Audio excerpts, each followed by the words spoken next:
Top quality और consistent performance के लिए सिर्फ सिल्वर पंप नाम याद रखना।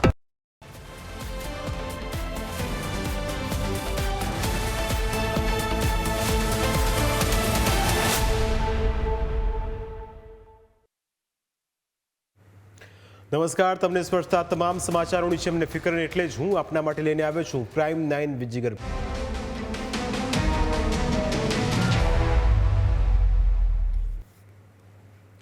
અમદાવાદના વિરાટનગર બ્રિજની નીચે વૈભવી કારમાંથી જાણીતા બિલ્ડર હિમંત રૂડાણીનો મૃતદેહ મળી આવ્યો અને ગણતરીના કલાકોમાં જ પોલીસે તેનો ભેદ પણ ઉકેલી નાખ્યો। બિલ્ડર હિમંત રૂડાણીની હત્યા તેમજ પૂર્વ ભાગીદારે સોપારી આપીને કરાવી હોવાની હકીકત સામે આવી।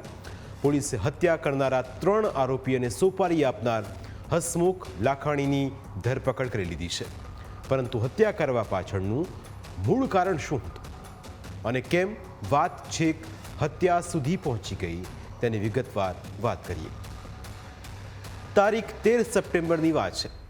અમદાવાદના વિરાટનગર બ્રિજ નીચે સફેદ કલરની મર્સિડીઝ કારમાંથી પોલીસે બિલ્ડર હિમંતભાઈ રૂડાણીની હત્યા કરાયેલી હાલતમાં લાશ મળી આવી। આરોપીઓએ હિમંત રૂડાણીની હત્યા તો નિકોલના સરદાર ધામના બેઝમેન્ટમાં કરી હતી, પરંતુ ખૂની ખેલ ખેલ્યા પછી આરોપીઓ હિમંત રૂડાણીની લાશને મર્સિડીઝની ડેકીમાં નાખી જુદા જુદા વિસ્તારમાં ફેરવી હતી। ત્યારબાદ નિકોલ સરદાર ધામથી 6 કિલોમીટર દૂર આવેલા વિરાટનગર 4 રસ્તા બ્રિજ નીચે કાર છોડીને આરોપીઓ બાઇક પર ભાગ્યા હતા। આ કેસમાં પોલીસે ગુનો દાખલ કરીને સૌથી પહેલા હત્યા કરનાર એક સગીર સહિતના 3 આરોપીઓને રાજસ્થાનના શિહોરીથી ઝડપી પાડ્યા, જેમાં એક સગીર પણ સામેલ હતો। સગીરને બાદ કરતા બીજા 2 આરોપીઓ હિમાંશુ ઉર્ફે રાહુલ રાઠોડ અને પપ્પુ હિરાચી મેઘવાલનો સમાવેશ થાય છે। પોલીસે બંને આરોપીઓની કડકાઈથી પૂછપરછ કરતા જ તેમણે વટાણા વેરેદી નાખ્યા। તપાસમાં સામે આવ્યું કે મનસુખ લાખાણીએ તેમને સોપારી આપીને આ ગુનાને અંજામ અપાવ્યો હતો। મનસુખ લાખાણીએ આરોપીઓને 1 કરોડ રોકડા અને મકાન આપવાનું જણાવ્યું હતું, જેથી આરોપીઓએ હત્યા કરીને બિલ્ડર હિમંત રૂડાણીના લાશના ફોટો મનસુખને મોકલ્યા હતા। જોકે મનસુખના ફોનમાંથી ચેટ મળી નથી, જ્યારે આરોપીઓના ફોનમાંથી ચેટ મળી છે, જેથી ફોન પણ FSLમાં મોકલવામાં આવશે। જે પણ અમને મોબાઈલ મળેલા છે, જે પણ આરોપીઓને તમામ મોબાઈલ અમે FSLમાં મોકલશું। હત્યા થઈ ગયા બાદ એમાંથી એક આરોપીએ મનસુખભાઈને આના ફોટા મોકલી આપેલા હતા, પરંતુ તે ચેટ છે મનસુખભાઈના મોબાઈલમાંથી મળી નથી ને એ બાબતે અમે FSLમાં મોકલી આપીશું। હાલમાં આ લોકોએનું અગાઉનો જે વિવાદ ચાલતો હતો ત્યાંથી લઈને આ લોકો આરોપીને ક્યાં મળ્યા હતા, ક્યાં નક્કી થયું હતું, આ લોકોએ કોઈ રેકી કરેલી છે કે કેમ, અને ત્યારબાદ બનાવ બન્યા બાદ આ લોકો ક્યાં ક્યાં ફર્યા હતા અને હથિયાર ક્યાં છુપાડેલું છે, તમામ બાબતની તપાસ કરવામાં આવશે। FSLના ટેકનિકલ સોર્સ લઈને આમાં તમામ પુરાવા ભેગા કરવામાં આવશે। હવે સવાલ એ છે કે મનસુખ લાખાણી અને મૃતક હિમંત રૂડાણી વચ્ચે કઈ બાબતે વેરઝેર હતો?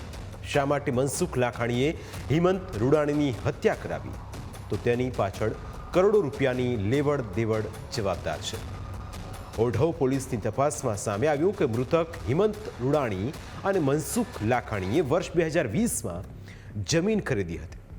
તેઓએ નિકોલમાં ગંગોત્રી સર્કલ પાસે 3 કરોડમાં જમીન ખરીદી હતી। ત્યારબાદ ત્યાં કેન્સ કોર્નર નામની કોમ્પ્લેક્સ બાંધવાનું નક્કી કર્યું, જેથી મનસુખ લાખાણીએ હિમંત રૂડાણીને જૂનો ભાવ આપીને આખી સ્કીમ પોતે રાખી લેવાનું જણાવ્યું હતું। આ બાબતને લઈ બંને વચ્ચે તકરાર ચાલતી હતી, કારણ કે તેમાં 25 કરોડની લેવડ દેવડની વાત હતી, જેને લઈ નિકોલ પોલીસ સ્ટેશનમાં અને ગાંધીનગર CID ક્રાઇમમાં ફરિયાદ પણ નોંધાઈ હતી।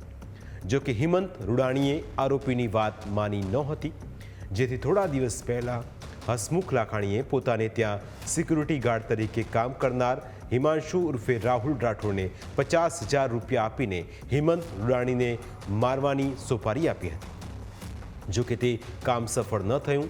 આખરે હસમુખ લાખાણીએ 1 કરોડ અને 1 મકાન આપવાનું કહીને હિમંત રૂડાણીની હત્યા કરાવી હતી।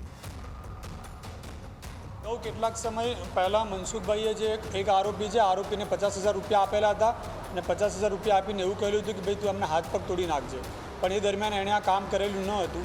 અને ત્યારબાદ મનસુખભાઈએ ફરી તેને જણાવ્યું કે ભાઈ આ કામ તે કર્યું કે ના કર્યું. ત્યારબાદ આણે આ હત્યાનો પ્લાન ઘડ્યો હતો. આપવા માટેની જે હાલ આરોપીની પૂછપરછ કરતાં આરોપી એવું જણાવે છે કે કામ થઈ ગયા બાદ અમને 1 કરોડ રૂપિયા આપવાના હતા, પણ એ બાબતે હજુ વધુ વિગત ચાલુ છે કે ભાઈ ખરેખર એ લોકો વચ્ચે શું વાતચીત થઈ હતી કે શું નથી થઈ. આ કેસમાં બંને આરોપીના 20 સપ્ટેમ્બર સુધીના કોર્ટે રિમાન્ડ મંજૂર કર્યા છે. રિમાન્ડ દરમિયાન આ કેસમાં નવા ખુલાસા થવાની શક્યતા છે. આ કેસની તપાસ અર્થે પોલીસ બંને આરોપીઓને ઘટના સ્થળે લાવીને ઘટનાનું રિકન્સ્ટ્રક્શન કર્યું. આરોપી હિમાંશુ ઉર્ફે રાહુલ અને પપ્પુ મેઘવાલને ઘટના સ્થળે લાવવામાં આવ્યા હતા. આ પ્રકરણમાં આરોપીઓ પાસેથી હત્યા કરાયેલા હથિયાર રિકવર કરવાના બાકી છે. આ ઉપરાંત પોલીસની તપાસમાં આગામી સમયમાં નવા ઘટસ્ફોટ થાય તેવી પણ શક્યતાઓ સેવાઈ રહી છે. એટલે આખા કેસની અંદર હજુ પણ કેટલાક નવા ખુલાસા થાય તો નવા નહીં.